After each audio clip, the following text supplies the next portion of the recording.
Oh, just say scrap. Oh, just say scrap. As something new. As something new. It's Make It Mondays just for you. So come and see what we are creating. Make It Mondays just for you.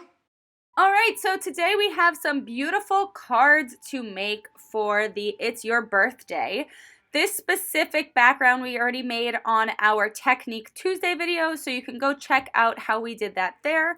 But it's pretty simple using our stencils, and if you've seen any of our other Make It Mondays recently, you will see how to do that. So we just stamped the It's Our Birthday stamp and thin cut, and I'm actually using a watercoloring technique to fill in these letters.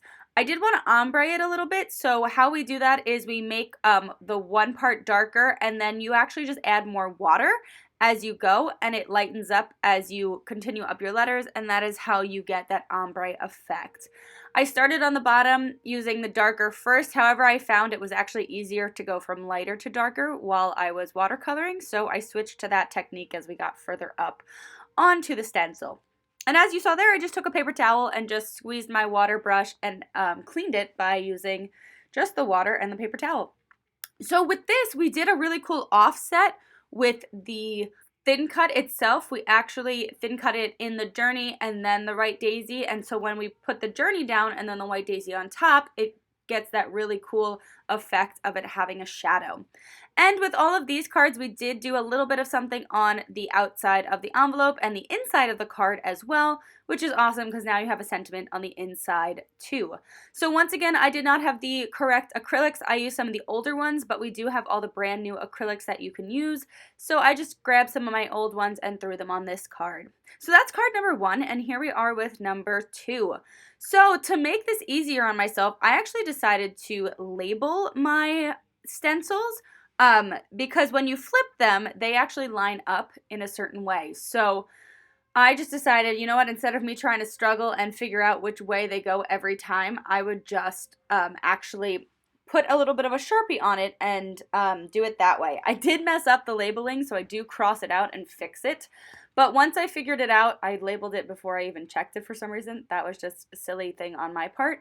But once I figured it out, it makes it so much easier to figure out exactly how your stencils lay. So as you see there, I put 3 on this one, and then we were just using our 3 different kinds of inks and making this background.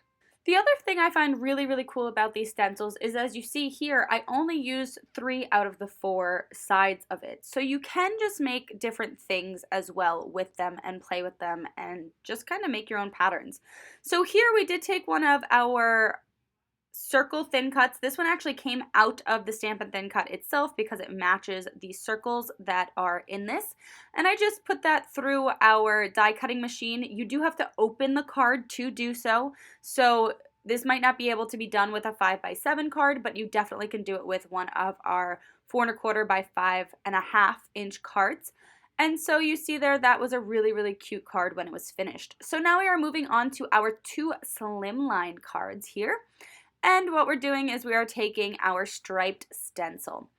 And actually, as you saw there too, I did add the, going back to the circle, I did add the circle then to the envelope, which I thought was really cool because it just gives you that extra dimension.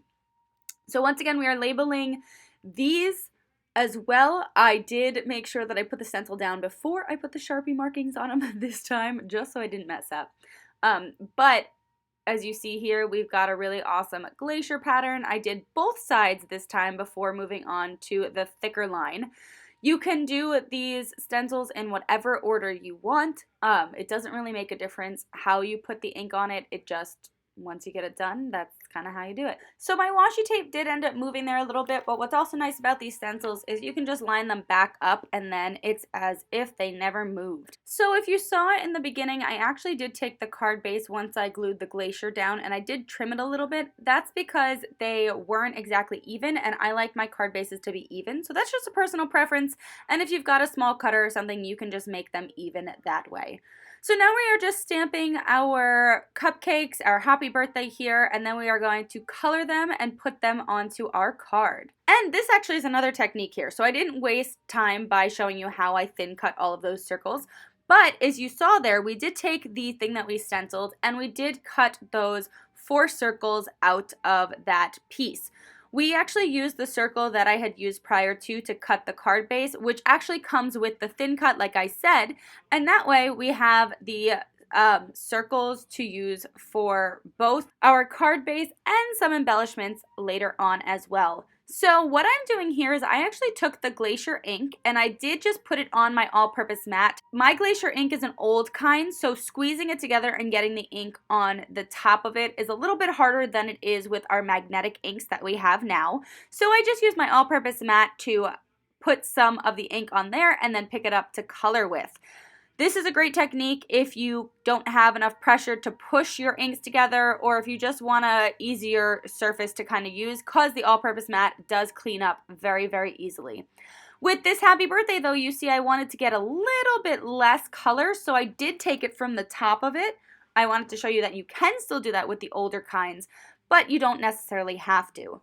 You also saw in the very beginning that I did splatter a little bit with the watercolor, with the ink and the water brush, so you can do that as well as a technique. And then we just use those circles that we cut out with our adorable little cupcakes here, and we are just finishing up the embellishing of this card. So what was really awesome about this kit as well is that extra circle that the piece of paper that we use to cut the circles out of, you will see we actually make an extra card using that as well. So it's really showing you how to use all of your extra pieces that you have throughout your card making and cutting and all that jazz to make other things. So just another fun and awesome card here. And we are now on to our next slim line. So this one we did pull in some archival black and our mink ink. I will suggest using the lighter colors first. I found this out the hard way from the other cards, but it is just easier to clean off those stencils if you use your lighter ink first, and it's less likely to bleed. So the archival black really is an intense color, so you do want to clean your stencil before you use anything else after that, because the archival black does tend to get into the little crevices of the stencil, which are a little harder to clean. And the water, running it under water really does help with that. The other thing is the black, this is just a general thing of black ink, it does tend to stain a little bit more. It stains stamps a little bit more. It does stain the stencils a little bit. They kind of get a little bit of a purple pigment, which is normal. So if your stencil is not cleaning perfectly and it's got a little bit purple tint to it afterwards, that is totally okay. It will not come off on any future designs. Just be aware that it might dye it just slightly.